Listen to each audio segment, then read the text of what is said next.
सुप्रभात प्यारे बच्चों, मैं मोनिका चावला हिंदी की कक्षा 9वीं में अपने YouTube चैनल हिंदी ज्ञान में आप सभी का हार्दिक स्वागत करती हूँ।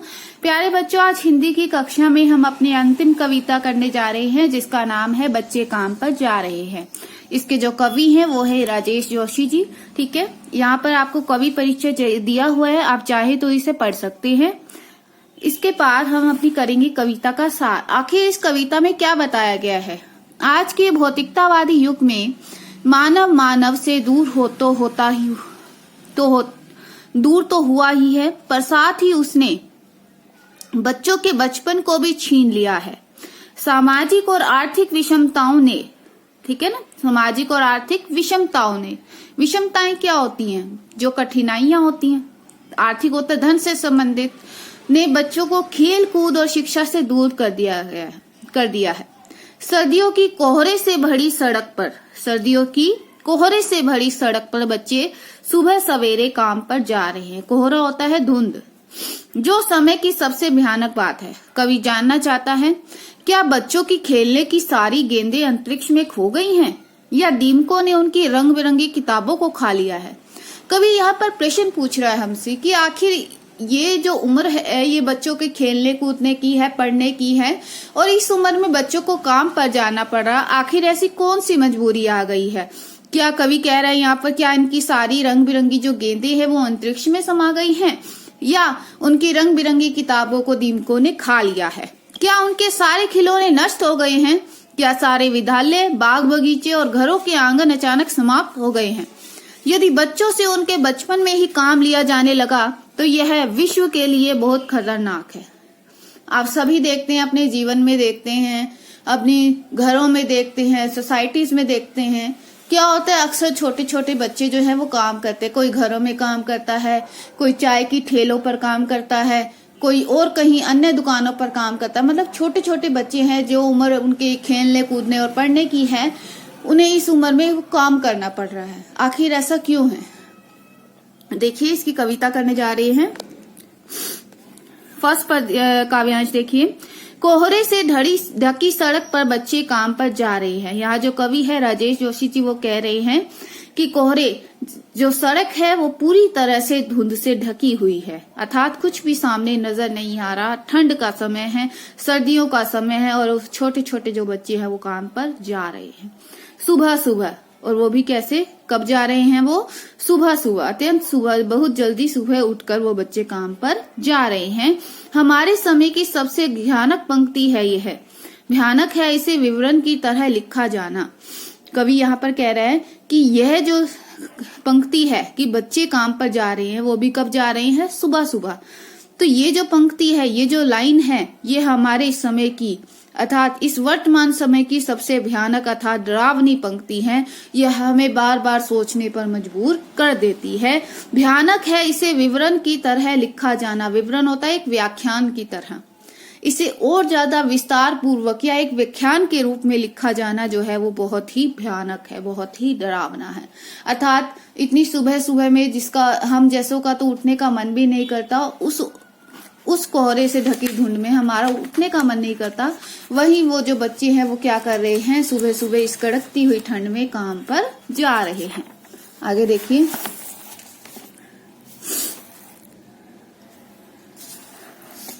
लिखा जाना चाहिए इसे सवाल की तरह। यहाँ पर कवि कह रहा है कि इस पंक्ति को, कि सुबह सुबह में बच्चे काम पर जा रहे हैं, इस पंक्ति को एक सवाल की तरह लिखना चाहिए, एक सवाल की तरह।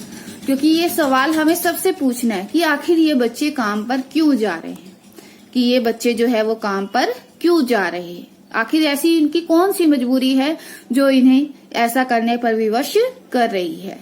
ठीक है, भाव क्या है यहाँ पर? कवि ये कहना चाहता है कि इन बच्चों को काम पर नहीं जाना चाहिए, क्योंकि ये उम्र उनके खेलने कूदने की है, ठीक है ना, पढ़ने लिखने की है। इस उम्र में उन्हें काम पर भेजना सही नहीं है। ऐसे हम क्या करें? बच्चों का बचपन उनसे छीन रहे हैं।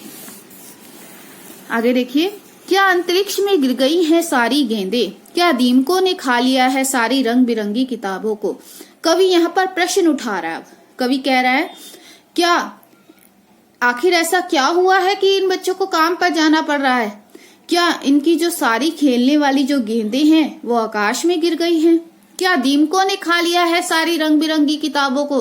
क्या इन बच्चों की जो रंग बिरंगी किताबें हैं उनको दीमकों ने खा लिया है? क्या काले पहाड़ के नीचे दब गए हैं सारे खिलौने? क्या इनके जो सारे खिलौने हैं अर्थात इनके जो सारे अरमान हैं वो क्या एक पहाड़ के नीचे दबकर रह गए हैं? अर्थात सारे खिलौने जो है पहाड़ के नीचे दब गए हैं। ठीक है ना, मान लो कोई कुछ आया है या कोई भी आपदा आई है उसके कारण जो है इनके खिलौने दब गए हैं। क्या किसी भूकंप में ढह गई है सारे मदरसों की इमारतें? ठीक है ना, मदरसों क्या होता है? विद्यालयों की इमारतें। यहाँ पर कवि ये प्रश्न उठा रहा है, क्या आखिर ऐसा क्या हुआ है कि बच्चों को काम पर जाना पड़ रहा है? ठीक है ना, कि क्या मान लो कि क्या आया, क्या हो सकता है कि शायद कोई भूकंप आया हो। ठीक है ना, तो वही यहाँ पर ये प्रश्न उठा रहा है कवि कि क्या भूकंप के आने से विद्यालयों की जितनी इमारतें हैं वो ढह गई हैं? ढह गई होता है गिर गई हैं जो भी बच्चे काम पर जा रहे हैं। क्या सारे मैदान, सारे बगीचे और घरों के आंगन खत्म हो गए हैं एकाएक होता है अचानक। क्या अचानक से जितने भी सारे मैदान हैं, बाग बगीचे हैं, घरों के जो आंगन हैं, क्या वो सब इन बच्चों के लिए समाप्त हो गए हैं? तो फिर बचा ही क्या है इस दुनिया में? अगर इस दुनिया में विद्यालय नहीं है, बच्चों के लिए खेलने के लिए खिलौने नहीं है, ठीक है, मैदान नहीं है, बाग बगीचे नहीं है, घरों के आंगन ही नहीं है, तो आखिर इस दुनिया में इन बच्चों के लिए बचा ही क्या है? अर्थात सब कुछ समाप्त होने की कगार पर है। ठीक है ना, तो यहाँ पर कवि ये प्रश्न उठा रहा है कि आखिर ऐसा क्या हुआ है। ठीक है, आगे देखिए।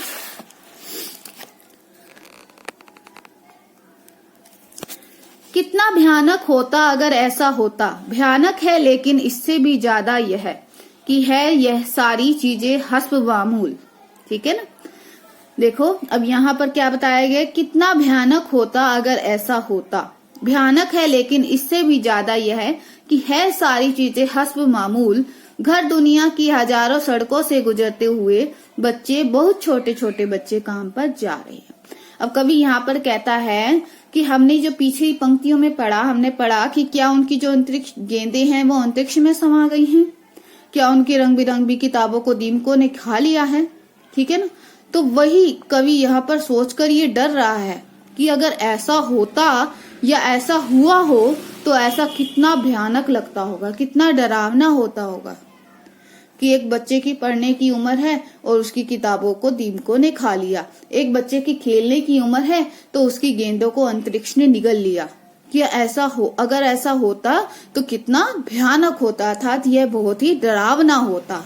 ठीक है ना, भयानक है लेकिन इससे भी ज्यादा यह है। भयानक है लेकिन इससे भी ज्यादा यह है। लेकिन कवि यहाँ पर कह रहा है कि इससे भी डरावना जो है वो क्या है? हस्ब मामूल। क्या होता है? हस्ब मामूल होता है चीजें, यथावत वस्तुएं वैसी ही जैसी होनी चाहिए, ऐसी वस्तुएं जो जैसी होनी चाहिए। ठीक है ना, भयानक है लेकिन इससे भी ज्यादा यह है कि है सारी चीजें हस्ब मामूल हैं, कि ये जो चीजें हैं क्षण भर के लिए हैं। ये गेंदें या किताबें, ठीक है ना, ये क्या है? क्षण भर के लिए हैं। एक ना एक दिन इनकी समाप्ति जरूर होनी है। पर दुनिया की हजारों सड़कों से गुजरते हुए, और यहाँ पर कवि कह रहा है कि मैं क्या है, यहाँ पर दुनिया की हजारों सड़कों से गुजरते हुए, कि कवि यहाँ पर कह रहा है कि मैं दिन रात क्या देखता हूँ, दुनिया की हजारों सड़कों से गुजरते हुए इन छोटे छोटे बच्चों को देखता हूँ, जिन्हें मजबूरी में क्या करना पड़ रहा है? काम पर जाना पड़ रहा है। बच्चे, बहुत छोटे छोटे बच्चे, ये जो बच्चे हैं ये बहुत छोटे हैं और इस अवस्था में उन्हें क्या करना पड़ रहा है? काम पर जाना पड़ रहा है। अक्सर आप सभी ने ये सुना होगा कि अगर 18 साल से नीचे के कोई भी बच्चे हैं, वो अगर मान लो उन्हें घर पर अगर मेड का काम भी मिलता है तो उनको जो है उनसे वो काम नहीं कराया जाएगा। ठीक है ना, उनको ये काम करने पर विवश नहीं किया जाएगा। अगर वो अपनी मर्जी से भी काम पर लगते हैं तो भी उन्हें ये काम नहीं दिया जाएगा, क्योंकि ये अवैध है। ठीक है, गैर कानूनी है। ठीक है, 18 साल से नीचे के जो बच्चे होते हैं उन्हें घर पर या किसी भी और स्थल पर हम उस पर नहीं कर सकते। ठीक है, नहीं लगवा सकते।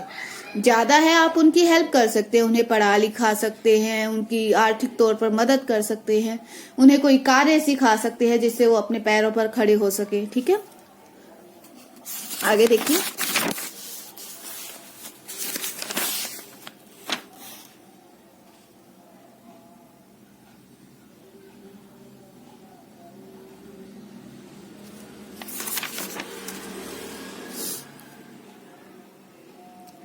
ठीक है प्यारे बच्चों, धन्यवाद। और इस कविता के काव्यांशों को एवं इसके प्रश्न उत्तर को आप अच्छे से करेंगे। ठीक है, और क्या करेंगे आप, इसके प्रश्न उत्तर को अपनी जो पाठ्य पुस्तक है उसमें से लिखेंगे अपनी उत्तर पुस्तिका। धन्यवाद।